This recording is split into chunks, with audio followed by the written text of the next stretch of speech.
Hello दोस्तों, कैसे हो। स्वागत है आपका शुक्ला स्टडी सर्कल पर। मैं अंशु शुक्ला आपका स्वागत करता हूं।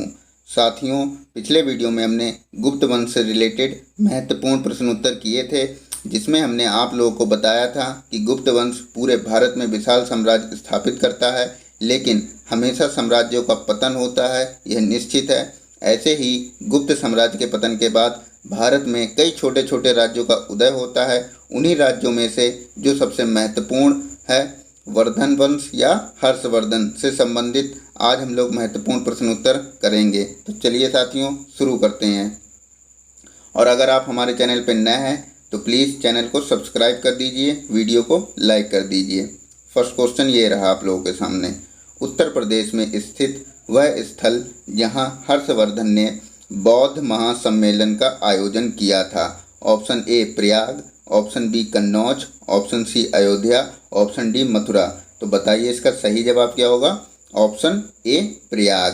प्रयाग में ही हर्षवर्धन ने बौद्ध महासम्मेलन का आयोजन किया था। और एक क्वेश्चन तरीके से बनता है कि प्रयाग में ही यह धार्मिक सभा भी करता था। कहाँ करता था धार्मिक सभा? तो प्रयाग में। और कन्नौज में विभिन्न धर्मों के विशाल सभा का आयोजन हर्षवर्धन ने कन्नौज में किया। ये भी क्वेश्चन पूछा गया है, यानी क्वेश्चन ये तीन तरीके से बनता है। एक तो बौद्ध महासम्मेलन का आयोजन कहाँ हुआ था? तो प्रयाग में। और धार्मिक सभा कहाँ करता था? तो भी आंसर क्या होगा? प्रयाग में। और हर्षवर्धन ने विभिन्न धर्मों के विशाल सभा का आयोजन कहाँ किया था? तो कन्नौज में किया था। ये भी आप लोगों को ध्यान रखना है। और मथुरा, तो हर्षवर्धन के समय मथुरा सूती वस्त्रों व कपड़ों के लिए महत्वपूर्ण केंद्र था। ये सारे क्वेश्चन पूछे जा चुके हैं। नेक्स्ट बढ़ते हैं।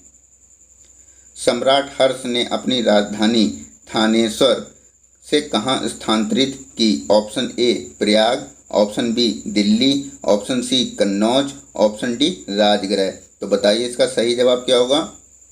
तो ये जो थानेसर है ये हरियाणा में है। कहाँ है ये थानेसर? हरियाणा में। ये आप लोग ध्यान रखना। तो थानेसर से कहाँ स्थानांतरित की थी? कन्नौज में हर्षवर्धन ने। और एक क्वेश्चन और बनता है कन्नौज से कि समृद्धि एवं ऐश्वर्य के कारण इसे महोदय नगर भी कहा गया है, कन्नौज को। और ये कन्नौज कहाँ है? तो यह यूपी में है। नेक्स्ट बढ़ते हैं। निम्न में से किसने नालंदा विश्वविद्यालय का भ्रमण एवं वहां अध्ययन किया था? Option A Hiuen Tsang, option B Faxian, option C Megasthenes, option D इनमें से कोई नहीं। तो बताइए इसका सही जवाब क्या होगा। Option A Hiuen Tsang. ह्वेनसांग ने ही नालंदा विश्वविद्यालय का भ्रमण एवं अध्ययन किया था। और ये ह्वेनसांग किसके समय में आया था? तो यह हर्षवर्धन के समय आया था। और इसी ह्वेनसांग को यात्रियों में राजकुमार, नीति का पंडित या वर्तमान साक्य मुनि भी कहते हैं। यह आप लोग ध्यान रखना। और ये नालंदा आया था, तो ये 6 वर्ष तक नालंदा में अध्ययन किया इसने। 6 वर्ष तक किसने अध्ययन किया? ह्वेनसांग ने। फिर ये वापस चीन लौट गया। और एक तरीके से और बनता है क्वेश्चन कि हर्ष के दरबार में ह्वेनसांग को एक दूत के रूप में किसने भेजा था? तो किसने भेजा था? ताई सुंग। किसने भेजा था? ताई सुंग ने भेजा था हर्ष के दरबार में। नेक्स्ट बढ़ते हैं। हर्ष के समय की सूचनाएं किस पुस्तकों में निहित हैं? किसकी पुस्तकों में निहित हैं? किसकी है? किसकी पुस्तकों में निहित हैं? Option A Harisen, option B Kalhan, option C Kalidas, option D इनमें से कोई नहीं। तो बताइए इसका सही जवाब क्या होगा। ऑप्शन डी इनमें से कोई नहीं। तो हर्ष का दरबारी कवि बाणभट्ट था। कौन था? बाणभट्ट। बाणभट्ट की रचना हर्षचरित और कादम्बरी में ही हर्ष के समय की सूचनाएं उल्लिखित हैं। तो ये ध्यान रखना। किसमें? हर्षचरित और कादम्बरी। और ये किसकी रचना है? तो ये बाणभट्ट की रचना है। और जो हरिसेन है ये समुद्रगुप्त का दरबारी कवि था। और कल्हड़ तो ये जयसिंह कश्मीर का राजा था, उसका दरबारी कवि था। और कल्हड़ की एक पुस्तक भी है जिसको हम राजतरंगिणी बोलते हैं। और कालिदास ये चंद्रगुप्त द्वितीय या विक्रमादित्य के दरबार में थे। और हर्ष की रचनाओं के नाम क्या हैं, बताओ आप लोग। तो हर्ष की रचना नागानंद, रत्नावली और प्रियदर्शिका, ये हर्ष की रचना है। नेक्स्ट बढ़ते हैं। ये वही सब लिखा हुआ है ये, तो आप लोग इसको पढ़ भी सकते हो या आप लोग इसके नोट्स भी बना सकते हो। नेक्स्ट, निम्नलिखित में से अंतिम बौद्ध राजा कौन था जो संस्कृत का महान विद्वान और लेखक था। Option A Grahavarma, option B Harshavardhan, option C Rajyavardhan, option D Prabhakar Vardhan. तो बताइए इसका सही जवाब क्या होगा। Option B Harshvardhan. हर्षवर्धन अंतिम बौद्ध राजा और संस्कृत का महान विद्वान और लेखक था। और ये ग्रहवर्मा कौन था, तो यह मौखरी नरेश था। कहाँ, मौखरी नरेश ग्रहवर्मा से हर्षवर्धन की बहन राजश्री का विवाह हुआ था। किससे विवाह हुआ था, मौखरी नरेश ग्रहवर्मा से राजश्री का विवाह हुआ था। और इसकी हत्या किसने की थी, तो इसकी हत्या देवगुप्त ने इसकी हत्या की थी। और देवगुप्त कहाँ का शासक था, तो देवगुप्त मालवा का शासक था।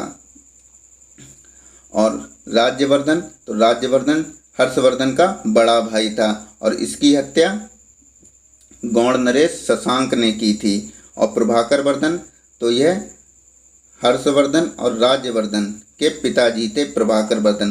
प्रभाकर वर्धन की 3 संतानें हुई। कितनी, 3 संतानें, एक राज्यवर्धन और एक हर्षवर्धन और एक राजश्री। तो ये 3 लोग प्रभाकर वर्धन के राज्यवर्धन, हर्षवर्धन और राजश्री 3 संतानें थीं, जिसमें ये 2 बेटे थे और एक पुत्री थी। और इसी पुत्री का विवाह वह ग्रहवर्मा से करते हैं।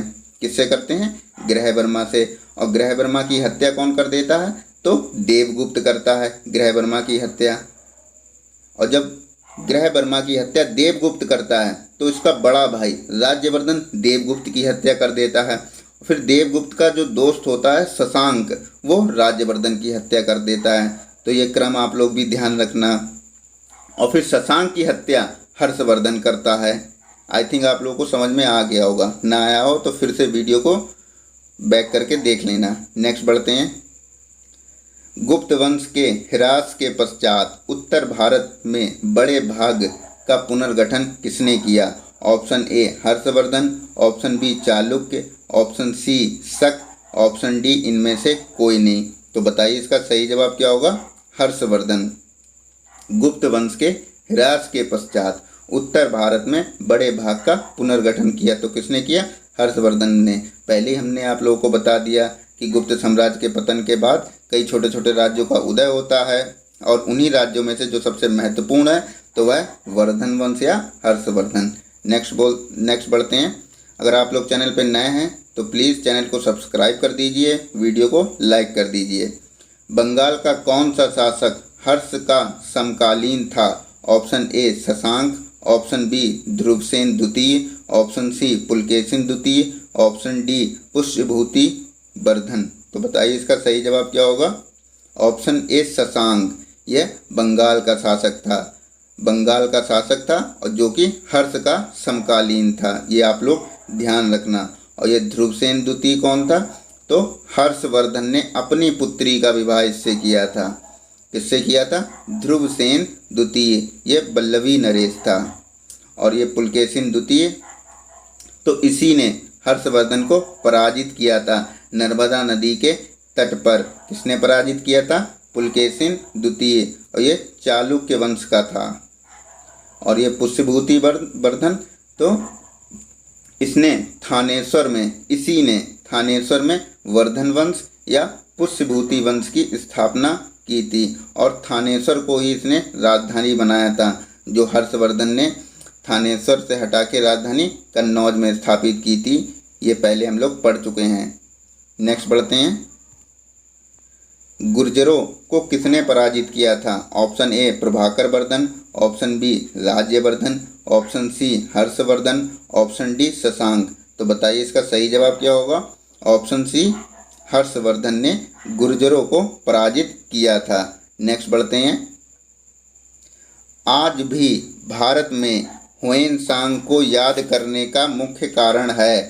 तो तो ऑप्शन ए हर्ष के प्रति सम्मान, बौद्ध धर्म में आस्था, नालंदा का अध्ययन, सी यू की रचना। तो बताइए इसका सही जवाब क्या होगा। ऑप्शन डी सी यू की रचना, जो कि ह्वेनसांग की रचना है, सी यू की। नेक्स्ट बढ़ते हैं। कुंभ मेला का प्रारंभ करने का श्रेय किसे दिया जाता है।